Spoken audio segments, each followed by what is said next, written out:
In today's video, I'm going to be going over how to turn a hunting bow into a target bow.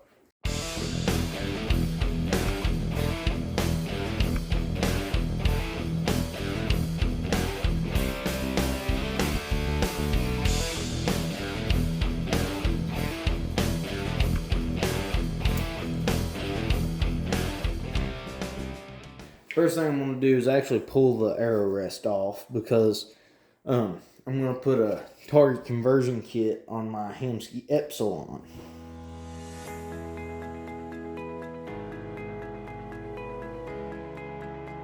Okay, so I have the target conversion kit laid out here and everything. So what I'm going to do first here is I'm going to pull the well-tail launcher blade off.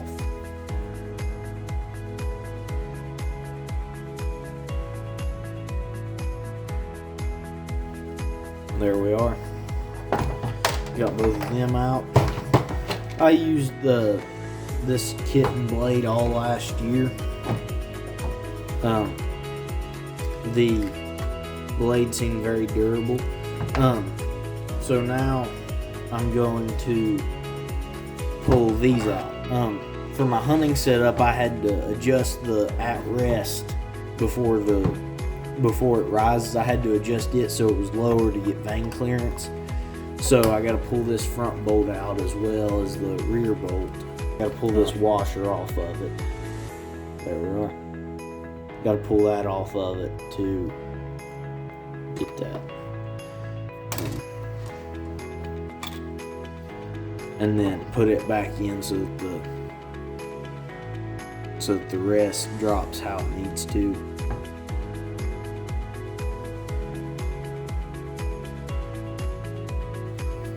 I pulled the rest off so it's much easier to get to these bolts specifically.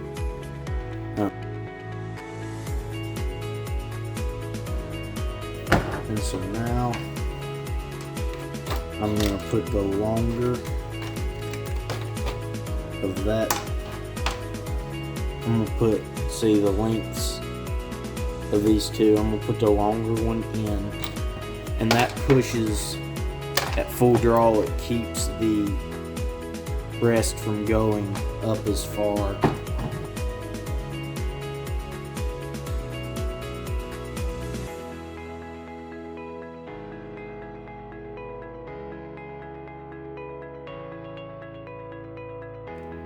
Okay, and that longer screw will lay the blade flatter at full draw.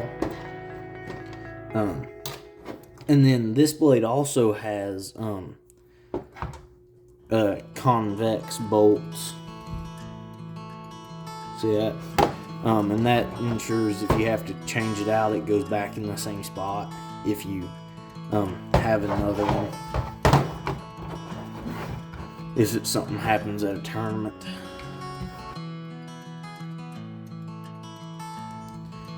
I really like the Hamskea rests. They're very durable. I've never had any trouble out of any of mine.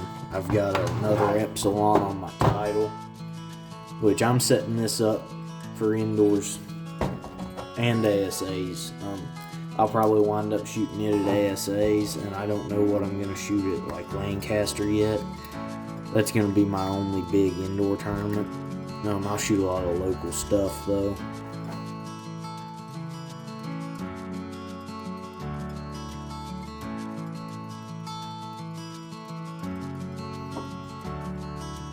There we go. It is now set up. Now I'm going to bolt it back on the bow.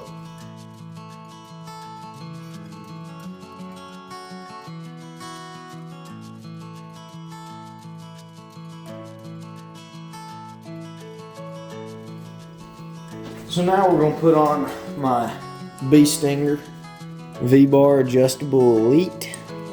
This is just in case I decide to shoot V-Bars at Lancaster. Because it is legal. I'm going to shoot in the bow hunter division, which they allow any length back. They have no back bar restrictions. This mount's brand new, same one I'm running on my title. Really like the mount. You do have to be a little bit careful though about adjusting it. You can't adjust it with the bars on it. You don't want to do that. It'll mess up some of the threads. But it was very easy to fix my other one when I had that happen. So just be careful on that. And I run a ton of weight, so that may be part of the reason why that broke the, or it didn't break the bracket, but it wore out them threads.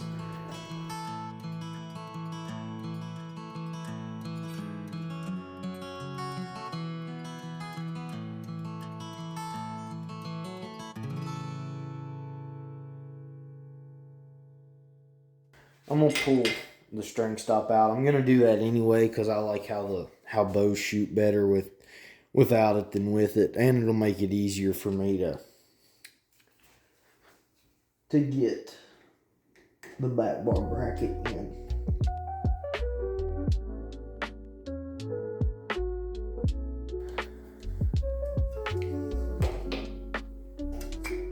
There we go. Don't need that.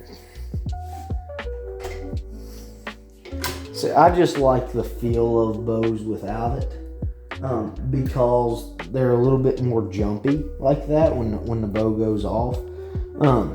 In the hunting world, that's called dead in the hand. It's a little bit less dead in the hand, but I like a feel where the bow kind of goes towards the target on the shot. I think a bow. Well, I tested it in a video. Y'all should check that out when you're done watching this one. If I shot a bow better with or without a string stop with this bow, and it was night and day difference at 30 yards on a 3-spot target. I missed one 10 ring with no string stop, and I was kind of scattered all throughout the 9 and the 10 with a string stop.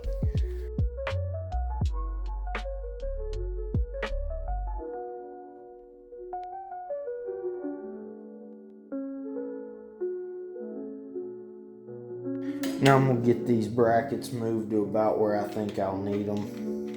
Or at least on the side that I'm going to run for sure one bar out of.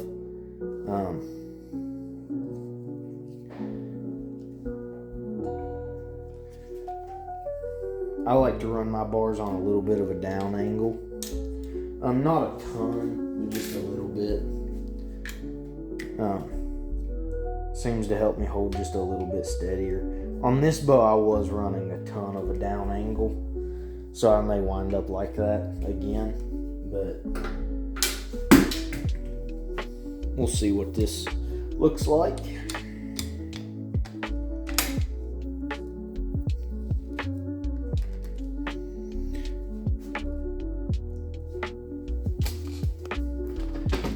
I set my rear bars further enough out to where it clears my body comfortably.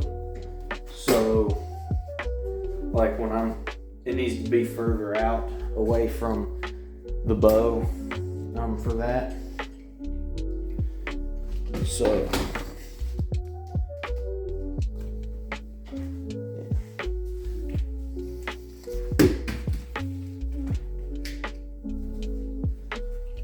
if I can stop dropping stuff, this wouldn't take very long.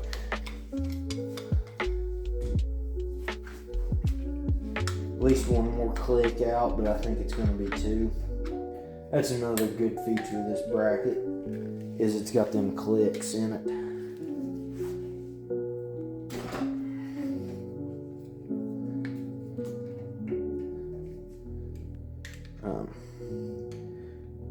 Helps keep it from getting away from you.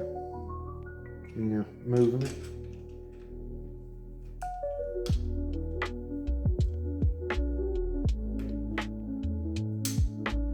Okay, there's one click out. That looks like it. I got 2 clicks out now, actually. We'll see what that looks like for us.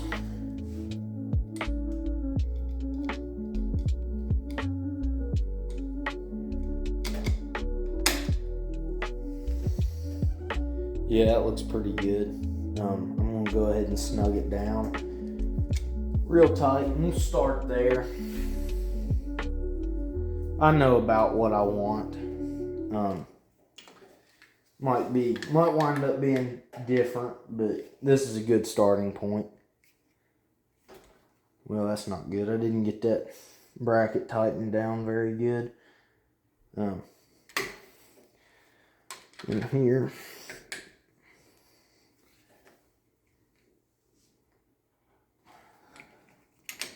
That should keep it snug.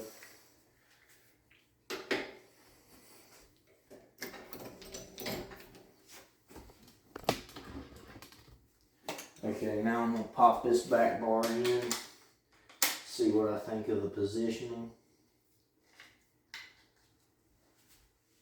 Might be a little bit too far out, actually a lot too far out.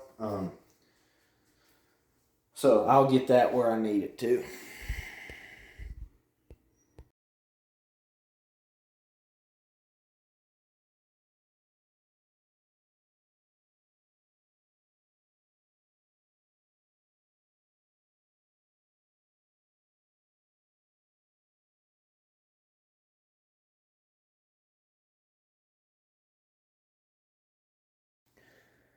We're going to change the D-loop out because I like a softer D-loop material for target stuff. I think it shoots a little bit more forgiving that way. And I think the D-loop needs to be a little bit higher.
So now I'm going to change my peep sight to a Hamskea Insight peep. These peep sights are really nice because you can change out your aperture size whenever you need to. This is just basically a shell that you can put the different inserts in to get everything to line up right.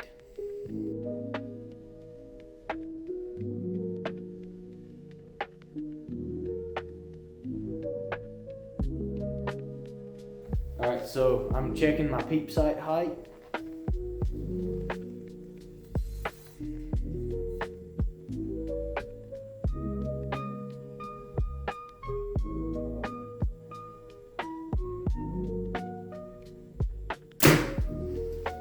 It's good, really comfortable.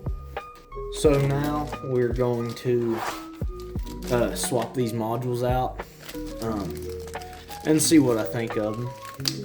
These are 75 pound, 80% let off mods, but this bow these limbs are probably kind of worn out. Had the bow for a couple years and shot it a ton.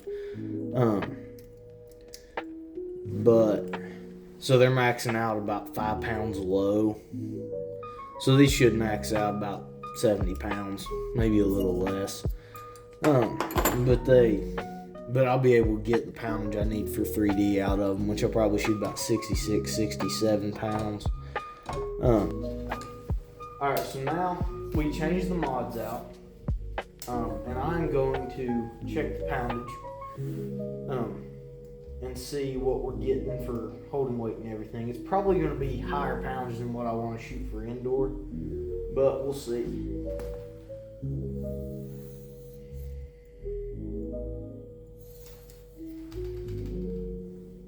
Okay, it is 66.8 pounds and 14.2 pounds of holding weight.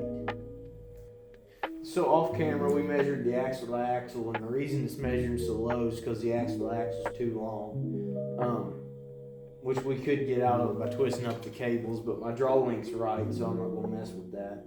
Now I'm going to shoot it for real and see what I think of the holding weight.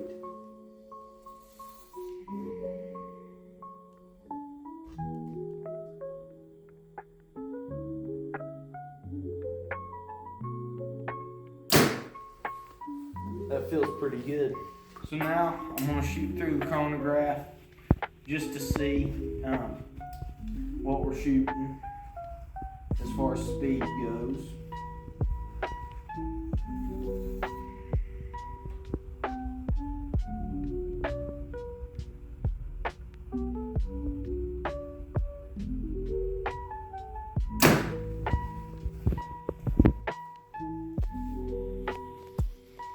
.286, so that's pretty quick. Okay, so I have backed off the poundage a half turn in each limb bolt. Hopefully get that speed down to where I'm going to shoot it for ASAs. So we'll see what poundage is pulling now.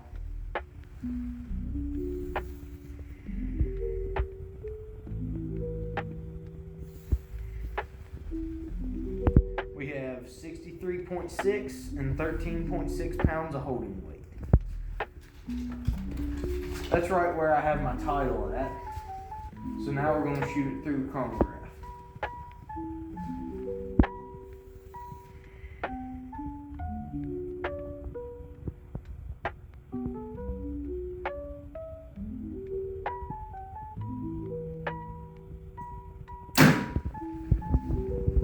.281. Now, for bow hunter class, the limit is 12 inches from the point of attachment to the riser. So I'm going to measure that. I do believe that it's a little bit over the limit. I think it's like 12 and a quarter, or a little less. Actually, I need to measure it this way. It's a little bit easier to get consistent. Yeah, a smidge over 12 and a quarter. So that's not going to work. Bee Stinger makes these big diameter weights like I have here on the end. And that's specifically made for bow hunter class competition. They really help to keep you under the limit and get the weight that you need. And I've got, I think, one more of them over in my organizational bins, and we'll see if that gets us under. So these discs weigh 4 ounces apiece. So basically they take up a fourth of the length as the smaller diameter weights. I've got some non-Bee Stinger weights on here. So I'll pull this one here between the big diameter weights and the small diameter ones. I'll pull it off because it's the biggest thickness.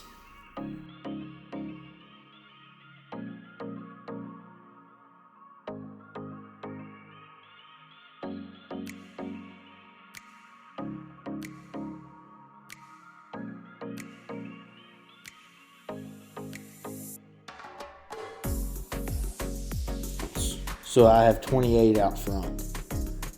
That's a lot of weight, but only on an 8-inch bar, it's not doing all that much for me. On my title, I have a 10-inch bar with all of these bee stinger discs, and I have 40 on it. It's a much lighter bow to start with. So we'll see how this does. I forgot to measure it in the last video, in the last clip. So we are under length by probably 1 disc. So that's good. We're a little bit over 1 disc. If I want to, I can go up to 29 ounces out front. So we'll see.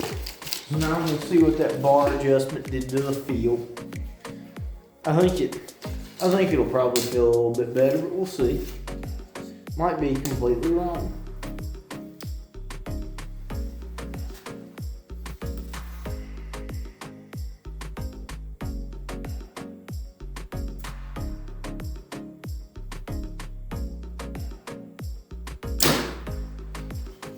That felt pretty good.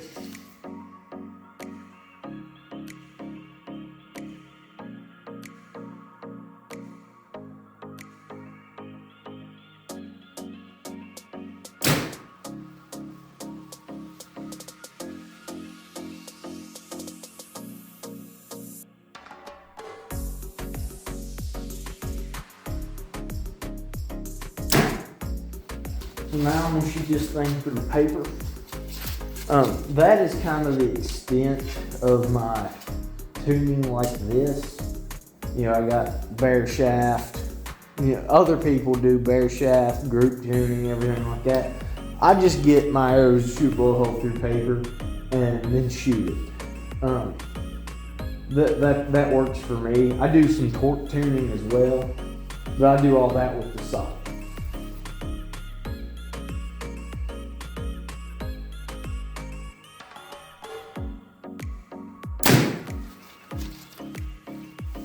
So we are a little bit knock high left. Okay, so I adjusted my rest up a little bit, trying to get the vertical out of it.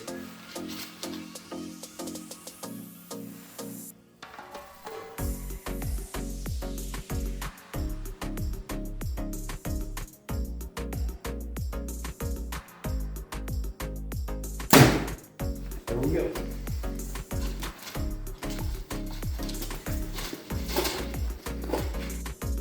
Definitely got the vertical out of it, but it's still a little bit knock left. To get rid of the left hair, I move my rest to the right. Just a little bit, because it's not very far off, really.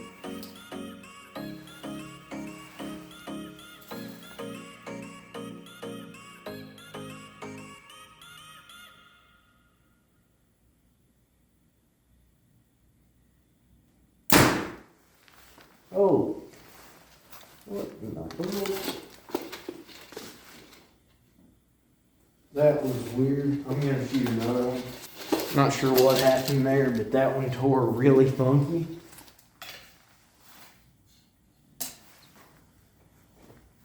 So we'll see.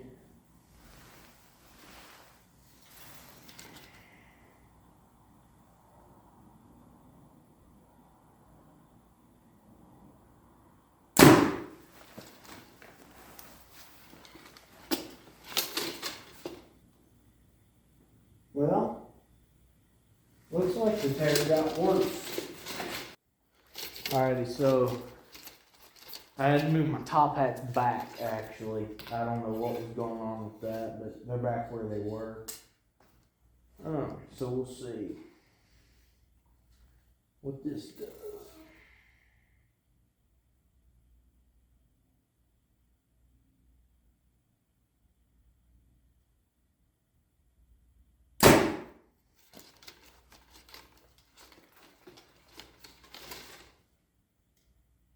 That's really close to a bullet hole. Don't let the kind of bow you have keep you from going to tournaments. If you want to get into target archery, you can take your hunting bow and set it up to shoot tournaments with. There are even classes in the IBO especially that you can be competitive in with a standard hunting setup. I did that in 2023 and competed in the youth hunter class with what I hunted with that fall. I would recommend a 2-bar setup for a lot of them classes though, but it's not necessary to shoot well in them. And hunter classes are a lot easier to get into if you're first getting into target archery. The accessories are a lot cheaper. You need just a normal fixed pin sight, preferably a 10 thousandths pin scope, and you need some short bars, which are much cheaper than the long bars. I would recommend bee stinger stabilizers. I just really like how they feel and work. But please like, share, comment, subscribe. I hope y'all enjoyed the video and have fun out there shooting.